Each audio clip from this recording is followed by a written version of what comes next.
Hello, welcome back to my channel. I am the Spell Singer, and this is my final review for this series of Gamebook's Way of the Tiger. And this review is going to give you a quick look at this book title with its number, a quick read of the blurb, a look at the plot with its locations, and then we'll talk about some of those game mechanics, look at the adventure sheet, have a look at the artwork, which I'll run through this video, and then talk about some of my own likes and dislikes, any fun facts, a summary and a score, and a finish on a shout out. So yeah, this is the last of the Way of the Tiger. This is book 7. This is Redeemer.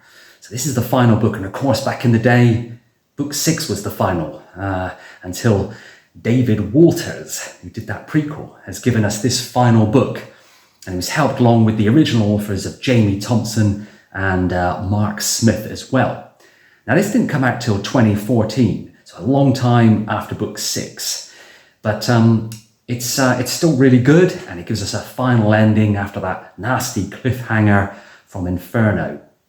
Mylene Villeneuve is one of the main sort of illustrators for this book, but a bit later on I'll put up a little graphic so you can see all the other illustrators, because there was a whole host of them.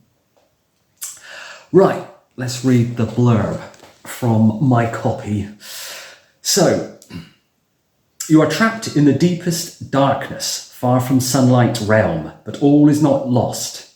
You may still find a way to free yourself from the web of Orb's greatest evil, the Black Widow, and rescue your friend Glavis, despite the malice of the countless deadly denizens of the Rift. To succeed in your journey back to the surface, you will have to overcome the wrath of the gods of evil, to pass beyond the spirit realm itself and into legend, redeeming all that you have lost to the rotten heart of Orb. But what great evil has taken root in your home city whilst you have been away, bringing it to the very brink of disaster? Okay, so that kind of sets it up quite nicely for the finale.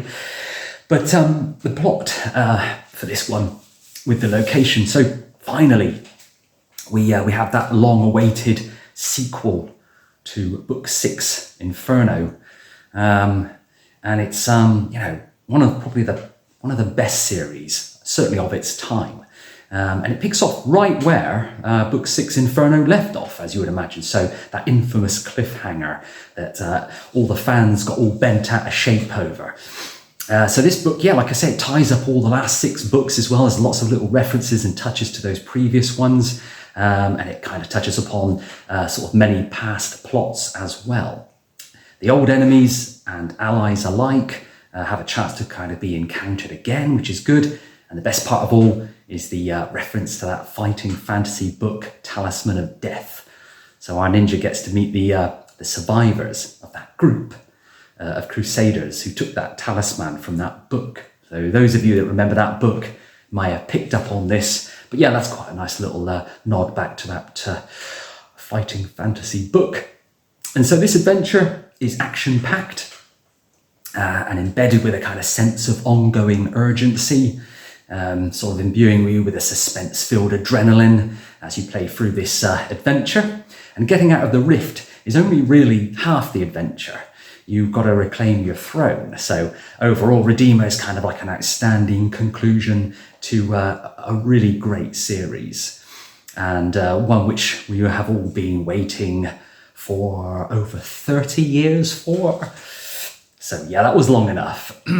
Now for this adventure, you begin in the bowels of the Rift, and you're trapped in a huge spider web along with your comrades. The plan is to escape and travel back up through the tiers of the Orb's blight, the Rift, and once you get to the top, you've got to get back to Ursmancast. So remember, that was the city that you are now the ruler of. The plan is to escape and travel back up, but along the way, of course, you've got to battle your opponents. You've got to follow a path of self-discovery as well, and face some of those old enemies that we all loved from the original books. And once you're out of the Rift, you find things are not quite as you left them with your rule. Once more, it's sort of all become under threat again. Now, if you look at this map over here, you can see Orb, the whole of Orb. Right in the center, if we zoom in, you can see the Rift. and there is Cast just to the west. So that's where we are, and that's where we're going to spend most of this book, and more or less where we spent most of last book as well. Right, the game mechanics and the adventure sheet for Redeemer. The book maintains that established, highly tactical and challenging combat system that the series is maintained throughout. It's designed to be at times quite difficult, with numerous kind of varied and challenging encounters, as you would expect. There is a really nice mechanic throughout this book that kind of harks back to every and each previous encounter for this final chapter. And occasionally you'll be asked if you performed a certain action or passed a certain task in a previous book. And then, providing you can remember that far back, if you did read them back in the day, provided you can remember, you can that decision, whatever it was you made, will impact on your chosen path. So whatever you did back in those days, it will influence your future decisions, which is a cool little mechanic. It's a really nice nod as well to each of those previous books that we grew up with, and it kind of ties up lots of loose ends as well, which is always a good thing. For the hardcore fans especially, because of course we remember all those loose ends.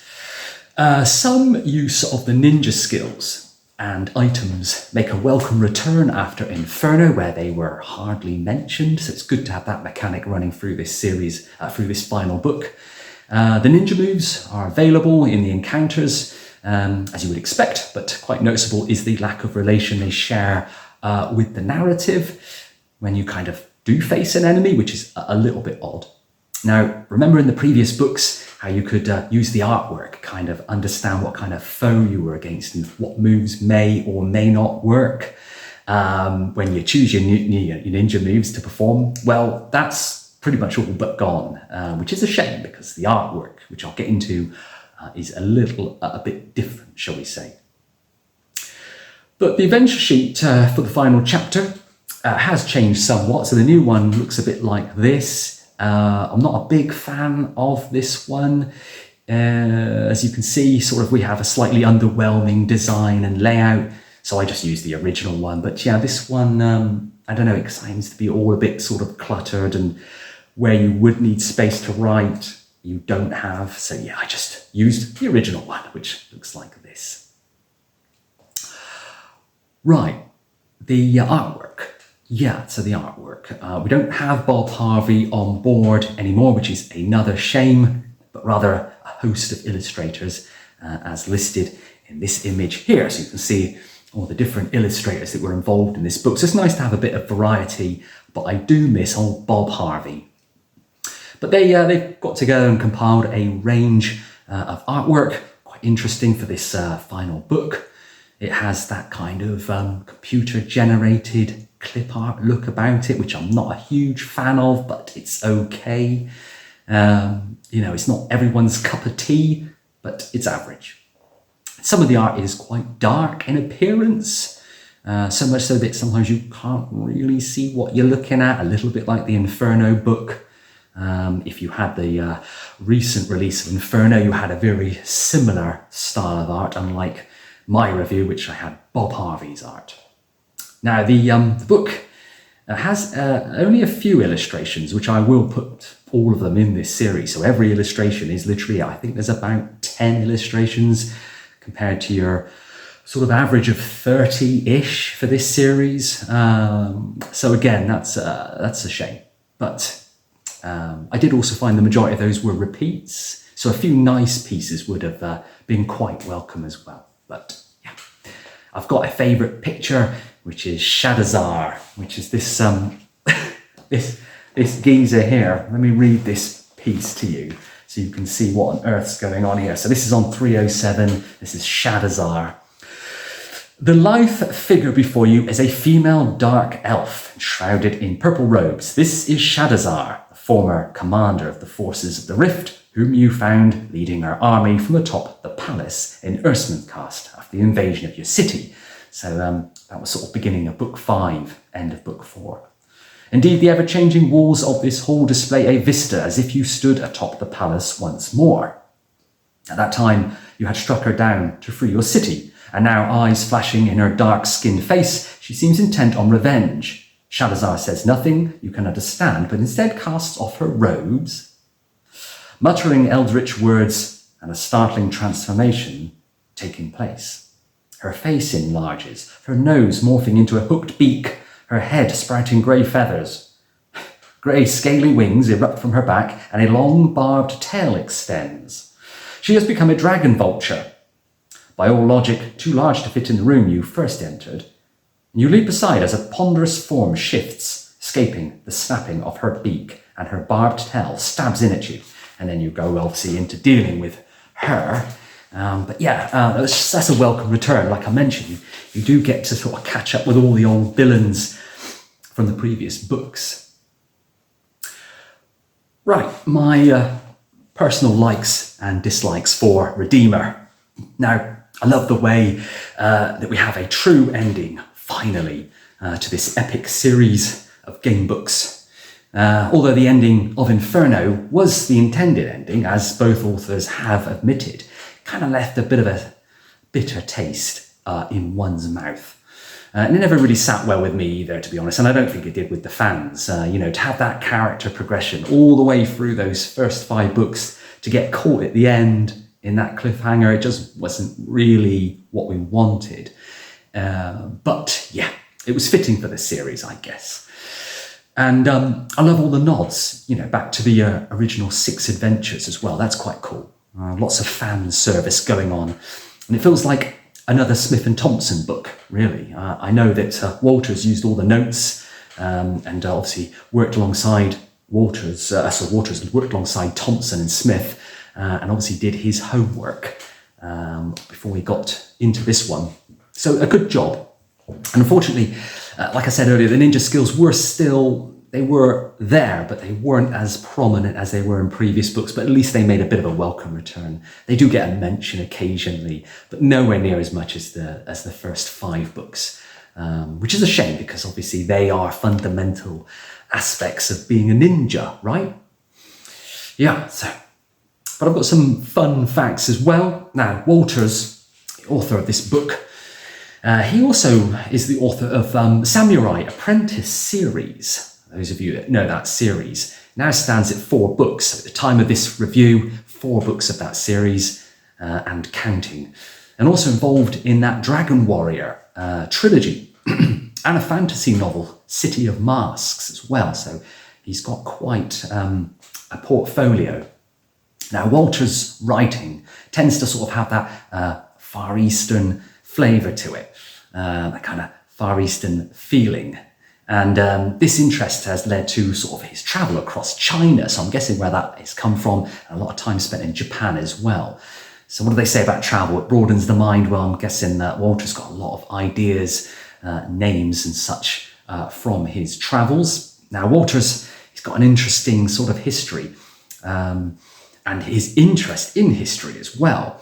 He I think particularly in military history and ancient history, lots of jobs ranging from working for the government, government departments, military bases, and a financial auditor as well. So he had all that sort of previous experience before he even dipped his toes into Way of the Tiger. Right, let's summarize this book, and we'll give it a score at 10. So, Redeemer, exclamation mark. The 7th book and final in this Way of the Tiger series by Mark Smith and Jamie Thompson originally. So obviously Dave Walters finished it. It's widely praised as a masterpiece and the perfect finish. Sort of long-awaited conclusion that reunites the protagonist, Avenger, with his kingdom. And it really blends intense, kind of fast-paced action, starting with a challenging escape, from the rift. Lots of tactical combat, lots of nostalgia, and returning characters as well. And while some reviewers found it a bit linear, slightly disjointed compared to the earlier, more open-world adventures, it is generally considered a must for fans of the series. So if you really want that classic ending and you felt a little bit bitter about the Inferno ending, then I recommend this one, because this will give you the ending that you kind of wanted, and maybe the one you deserve to. It provides a really strong, satisfying finale to the series, focusing on sort of recovering the throne and sort of tying up all those loose ends that have been niggling at you since book one. And the narrative is quite fast-paced as well. Some feel that post-Rift, returning to sort of Earthsman section, feels very similar to previous earlier books. But then I suppose that's going to be because you're back in that familiar city that you've been in since book 3. So yeah, that's fair enough. The book is filled with lots of cameos, like I said, from previous books, bringing that kind of nostalgic feeling back for the long-term readers. And it features a mix of combat, some politics, storytelling in this fantasy world of Orb, and really ties everything up in a neat little bow. While some criticisms mention that somewhat contrived feeling and how it kind of brings back the old characters and that linear structure in places, generally speaking, it is an excellent conclusion. But I suppose you're always going to get that feeling that some of these characters are a bit shoehorned in just to sort of say thanks to the fans. And after Avenger was left sprawling in that web in the Rift for the better part of 30 years, and any halfway plausible conclusion was eagerly going to be anticipated by us fan base as being preferable, to such an unsatisfactory cliffhanger that Inferno gave us. This game book was a proper labour of love, and that comes across in the writing. So hats off to Mr. David Walters. It was crafted sort of to be almost a love letter to those fans who held on to that dissatisfied kind of feeling from the previous cliffhanger ending, to the extent that in adulthood they kind of wished for a continuation of this story, which maybe is how all this came about in the first place. I remember reading this the first time, and having spent obviously most of book 6 in the Rift and half of this book, when you finally get out of the Rift, the prose is tip-top. It's so expressive, and you actually feel like, you get the brightness of the sky, you can hear the birds and life going on after you've spent all that time in the dark. It really hits you quite hard and is brilliantly portrayed, kind of like wakes you up a little bit and gets you in good stead for the ending, for the finale. And with respect to Smith and Thompson, that duo, this book stands in sort of marked contrast to Inferno. Whereas Inferno was the final product of a team that was kind of running out of ideas, maybe, is that fair to say? Redeemer was a carefully crafted creation, of someone who truly wished to design a satisfactory conclusion to this saga. And this has kind of carried through to the obvious desire to throw in, a multitude of nods to the previous high points of the series. So as you're reading through, you'll get these little flashbacks, and you sort of go into this kind of bizarre fantasy realm where you relive some of those previous battles, which is quite a novel sort of approach. I quite like that, actually. Yeah, it was quite an interesting way of sort of getting these old characters back in, because of course they're mostly dead by now. You've killed most of them all. Yeah, so those villains from the previous books, they get their chance to shine again, even to the point that they've been considered a bit over the top, possibly, but perhaps to the point where, certainly those troublesome Tuchev, Cassandra and Thalm were sort of clearly placed already in the Rift, so they were already there in Inferno, so that was fine. You could understand where they came from. So running into opponents such as Everyman, Honoric and Foxglove, though, was a little bit forced, perhaps. But having said that, Foxglove was there too, maybe, if you took her along with you in book 6. So depends on your decisions again, which again is a little clever aspect of this book. A lot of the things you decide will be determined by how you played the original book. But of course, you can still pick up this and play it standalone. It works perfectly well. Yeah, all in all, a welcome return to Orb and a satisfying conclusion to a classic tale. And I'm going to give it a 7 out of 10. yeah, 7 out of 10 for Redeemer, the final part of Way of the Tiger. So, a little shout out. I've given him a shout out before, but he's so good, I've got to give him another one. Raphael Perry. So at the time of this review, he has only recently finished working through all the PDFs of this series as well. So if you kind of like the books, but you don't have them, or you're interested in them, and you want to hear him play for it, he's done the entire series right from the start, all the way, and he basically just works his way through it, reads it out obviously loud, and makes decisions, and does his dice rolling and whatnot. He's really good, actually, so check him out. I'll put a link in the description, so if you're interested. Yeah, Raphael Perry. He's a good egg. Right, so yeah, that's the end of this series of books. So book 7 is the last, and I hope you enjoyed that review. If you did, maybe give it a thumbs up, but put a comment and tell me what you thought of this book or of the series as a whole. Did you like this series as well? I mean, for me, it was kind of groundbreaking then. You know, there are other modern series that are out there now that have this kind of overarching story, you know, these character progression type stories. There's plenty of those out there, but these obviously were back in the day. So let me know your thoughts, whether you liked them. Maybe share out the channel if you think of someone who might also like it. And I'll see you in a future review.